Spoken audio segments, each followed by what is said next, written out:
باللہ من الشیطان الرجیم بسم اللہ الرحمن الرحیم الحمد للہ الذی جعلنا من المتمسکین بولایت امیر المؤمنین امام علی بن ابی طالب علیہ السلام صلوات علیہ اللہم صلی علی محمد وآل محمد ولعنت اللہ علی اعداء امیر المؤمنین. ارشاد پاک پروردگار ہے قرآن پاک میں، بسم اللہ الرحمن الرحیم وَلَا تَحْسَبَنَّ الَّذِينَ قُتِلُوا فِي سَبِيلِ اللَّهِ أَمْوَاتًا بَلْ أَحْيَاءٌ عِندَ رَبِّهِمْ يُرْزَقُونَ. اور گمان بھی مت کرو، بالکل مت سوچو ان لوگوں کے بارے میں جو اللہ کی راہ میں، اللہ کی سبیل میں قتل ہو گئے ہیں کہ وہ مردہ ہیں، بلکہ وہ زندہ ہیں اور اپنے رب کے پاس سے رزق پاتے ہیں. اب جو بھی اللہ کی راہ میں مارا جائے وہ شہید ہیں. کیا جتنے بھی جنگ میں مارے جاتے ہیں مسلمانوں کی طرف سے وہ سارے کے سارے شہید ہیں؟ کل آپ نے سنا تھا امام صادق علیہ السلام کی حدیث،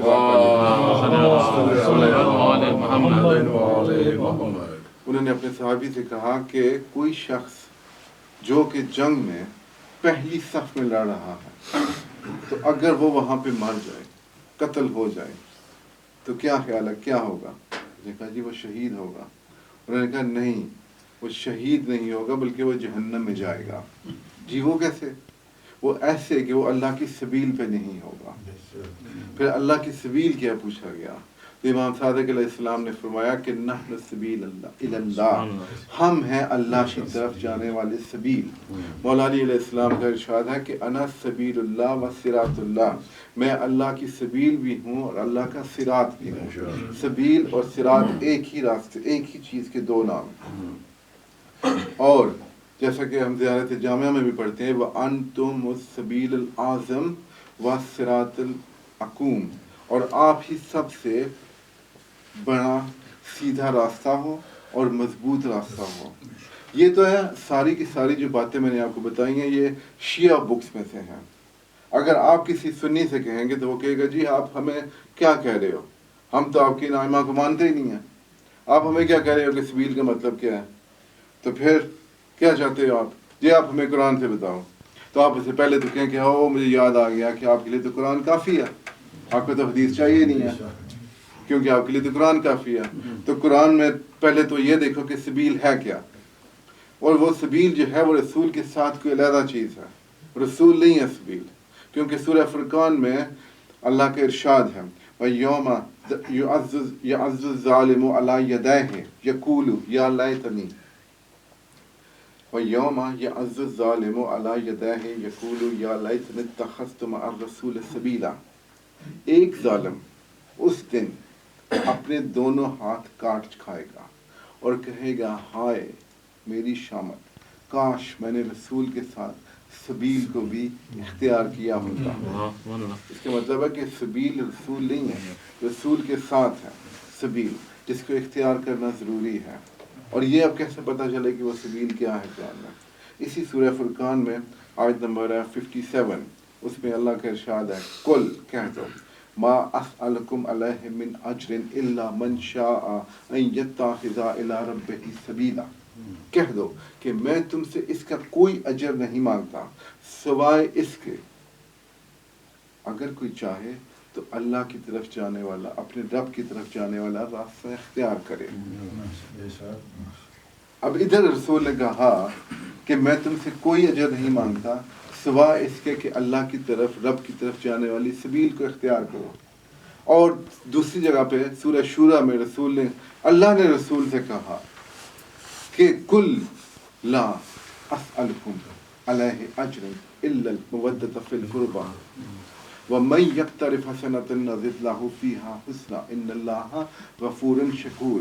کہہ دو کہ میں تم سے اس رسالت کا کوئی اجر نہیں مانگتا سوائے اس کے کہ میرے اقربا سے محبت کرو، اور جو کوئی یہ نیکی کرے گا ہم اس کے اجر میں اضافہ فرما دیں گے. بے شک اللہ غفور بھی ہے، بخشنے والا ہے، شکور مطلب قدردان ہے.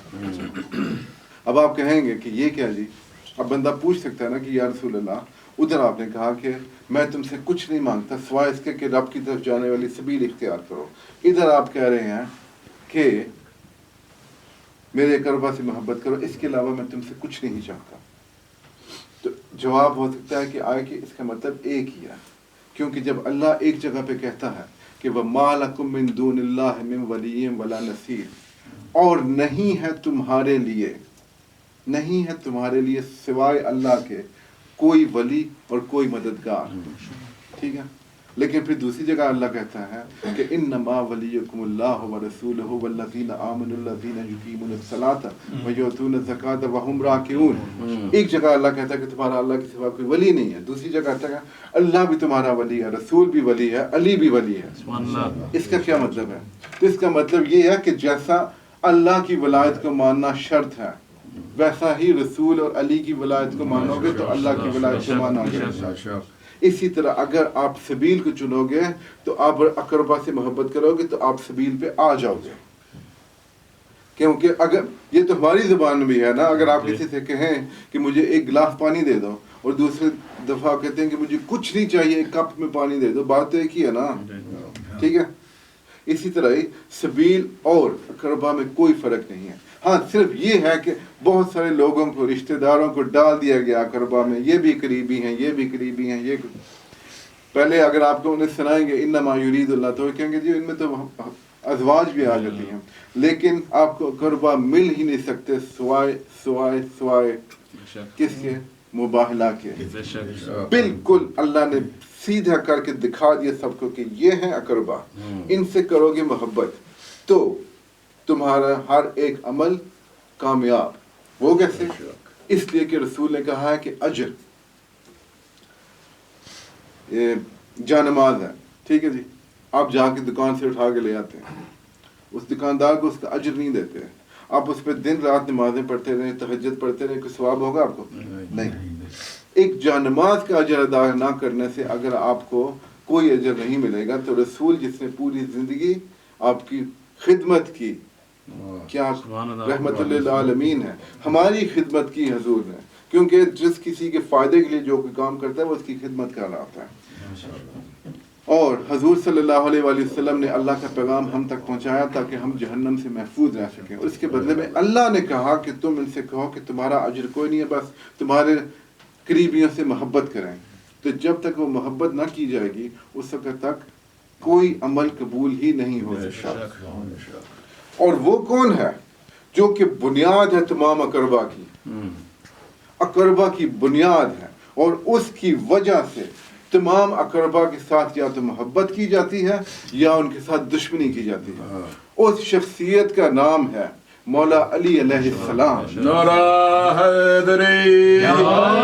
اسی لیے میں مجلس کے شروع میں کہتا ہوں کہ مولا علی علیہ السلام کے چاہنے والوں پہ اللہ کی رحمت اور ان کے دشمنوں پہ لعنت. جو امام حسن علیہ السلام کے ساتھ ہوا، امام حسین علیہ السلام کے ساتھ، بڑی بی بی سرکار، چھوٹی کے ساتھ، یہ سب اور سب صرف اور صرف مولا علی علیہ السلام کی وجہ سے ہوا. اور اگر آپ یہ سمجھنا چاہیں کہ مولا علی علیہ السلام نے کیا بگاڑا تھا کسی کا، تو مولا علی علیہ السلام نے کفر کا راستہ روکا تھا. وہ لوگ جو بتوں کی پوجا کرتے تھے، جو کہ بتوں کو اپنا سب کچھ سمجھتے تھے، جب ان کے بتوں کے خلاف پیغام آیا اللہ کی طرف سے، حضور نے پہنچایا، تو پھر لوگوں کو نفرت ہو گئی اس اللہ سے.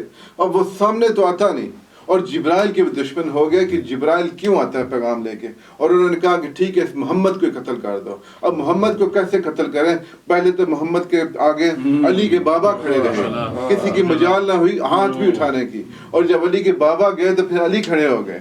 اور اسی وجہ سے اللہ کا، جبرائیل کا، رسول کا سارا غصہ جمع ہو گیا علی پہ کہ اگر علی نہ ہوتا تو اسلام کا نام و نشان ہم مٹا دیتے. یہ ہے وجہ علی سے دشمنی کی، اور کچھ بھی نہیں ہے یہ.